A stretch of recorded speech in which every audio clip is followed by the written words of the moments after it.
नमस्कार, मैं सुरभि। आप देख रहे हैं मुखर संवाद। झारखंड विधानसभा बजट सत्र का दूसरा दिन रहा हंगामेदार।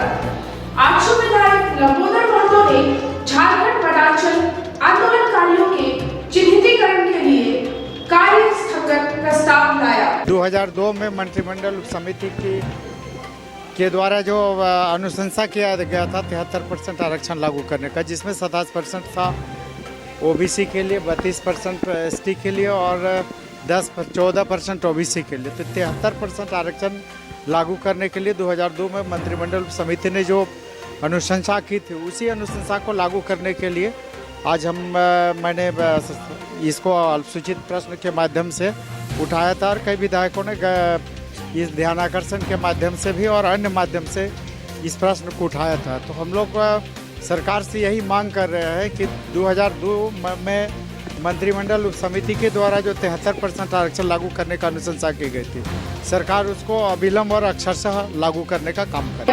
अनंत ओझा ने बांग्लादेशी घुसपैठियों के कार्य स्थगन पर चर्चा की मांग की। एक आंतरिक सुरक्षा और राष्ट्रीय सुरक्षा के लिए महत्वपूर्ण खतरा है, उसके बारे में कार्यस्थगन हमने लाया था और जिसको अध्यक्ष महोदय जी ने बिना चर्चा कराए उसको अनुमान्य किया। उसका मूल उद्देश्य था कि अभी हाल के दिनों में देश के अन्य राज्य की पुलिस साहेबगंज जिला आई थी और जब पुलिस जांच करने लगी तो पता चला कि 20 लाख रुपए का मोबाइल, महंगे मोबाइल, वह मोबाइल चोरी करने वाला जो गिरोह है, वह गिरोह उधवा प्रखंड, राजमहल प्रखंड के दियारा क्षेत्रों में रहता है। और वहां से मोबाइल जब उसको गिरफ्तार किया गया तो पता चला कि उसने सारा का सारा माल बांग्लादेश भेज दिया गया है। इस प्रकार से अन्य राज्यों का भी पुलिस सोना चोरी के केस में बांग्लादेशी घुसपैठियों को पकड़ती है।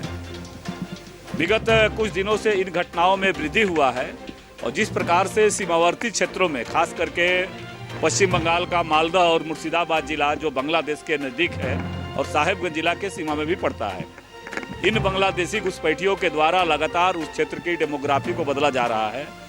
उस क्षेत्र के अंदर अपराधीकृत किए जा रहे हैं, न केवल उस क्षेत्र में बल्कि देश के अन्य राज्यों में जा करके ये आंतरिक सुरक्षा के लिए भी और राष्ट्रीय सुरक्षा के लिए भी खतरा बने हैं। तो सदन के माध्यम से हमने अध्यक्ष महोदय से आग्रह किया था कि आप इन बांग्लादेशियों को चिन्हित करिए। एनआरसी के जो अपडेशन की प्रक्रिया है, वो एनआरसी के माध्यम से इन घुसपैठियों को चिन्हित करें और ऐसे आपराधिक तत्व भारत सरकार से बात करके जो बांग्लादेशियों के द्वारा जो भारत के अंदर घुस करके आ करके और घटना करके अब पुनः बांग्लादेश चले जाते हैं, उस पर कठोरता से सदन के अंदर चर्चा करा करके और इस मामले को पूरा करिए।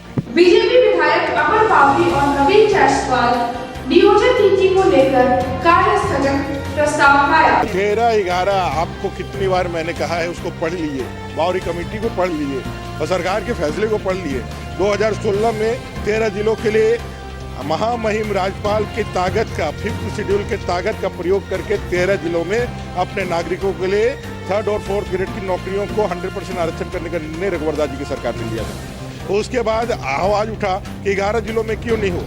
फिर हमारे नेतृत्व में कमेटी बनी, कमेटी ने 3 महीने के अंदर अपना डिसीजन दिया सभी राज्यों का भ्रमण करके और उसके अनुशंसा पर कैबिनेट ने, रघुवर दास जी की सरकार ने 11 जिलों को भी 3rd और 4th ग्रेड नौकरी में 100% रिजर्वेशन किया।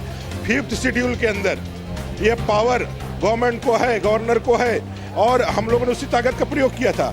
आज पत्थलगड़ी करने के लिए आपके सुप्रीम हाई कोर्ट चला आ रहा है, आपका विधानसभा के अंदर चले जा रहा है 5th शेड्यूल का रेफरेंस दे करके।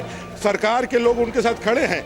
यदि सरकार के लोग ये मानते हैं कि 5th शेड्यूल में गवर्नर का इतना मजबूत ताकत है कि वो पत्थलगड़ी आपके हाई कोर्ट को कर सके यहाँ विधानसभा, तो महामहिम राज्यपाल ने तो सिर्फ अपने नागरिकों को 3rd और 4th ग्रेड की नौकरियों में आरक्षण देने का काम किया था, वो भी सिर्फ 10 सालों के लिए, परमानेंट आरक्षण नहीं था, 10 सालों के लिए। आप उसको जस्टिफाइड नहीं कर रहे हैं, आप उसके साथ खड़े नहीं हैं और पत्थलगड़ी के साथ खड़े हैं। साफ है कि युवाओं को रोजगार देने के नीति नियत में आपकी खोट है। आप सिर्फ राजनीति चमकाने के लिए जो अपने अधिकार क्षेत्र से बाहर देशद्रोह का काम कर रहे हैं, उनके साथ आपकी राजनीति रोटी सेकी जा सकती है, आपको वोट बैंक का वोट मिल सकता है, इसलिए आप उसके साथ खड़े हैं। और युवाओं के साथ आप इसलिए खड़े नहीं है क्योंकि यहाँ के झारखंडी युवा अगर पढ़ लिख करके शिक्षित बन करके अपने पैरों पे खड़े हो गए तो आपका जो रास्ता है, आपका जो वोट बैंक का जो रास्ता है, आपकी जो सत्ता है वो हमेशा के लिए चली जाएगी। अब हमें दीजिए इजाजत, देखते रहिए मुखर संवाद।